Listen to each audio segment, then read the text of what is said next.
Three of Al Fresco dining on the Hill kicking off tonight. Good evening, and thank you for joining us. I'm John DeLuca.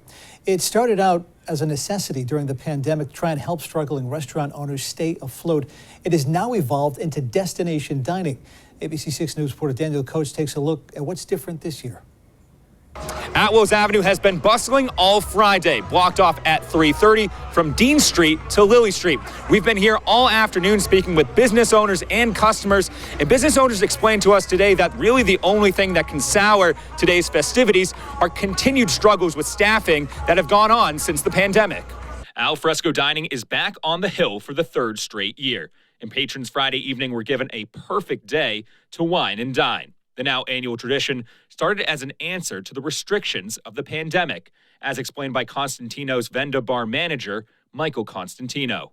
The Dine Al Fresco was our first reaction to COVID and how we dealt with it. And then it's really just kind of turned into something that's wonderful for Federal Hill and the whole city. But on one of the biggest days of the year, Constantino said that staffing shortages, like many other Federal Hill restaurants, remains a constant concern.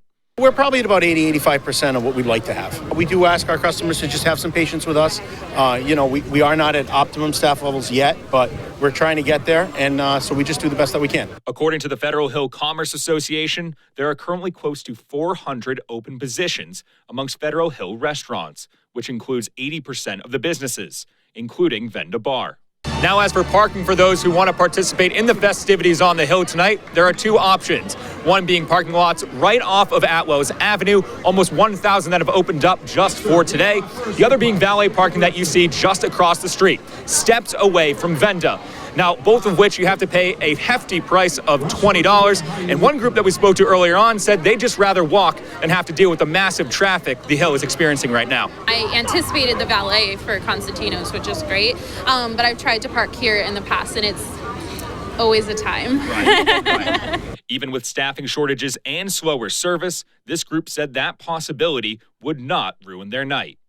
It's an event in itself to come here on a Friday night, but there's so much going on, and it's just been, and we have beautiful weather, so can't complain. In Providence, I'm Daniel Coates, ABC6 News.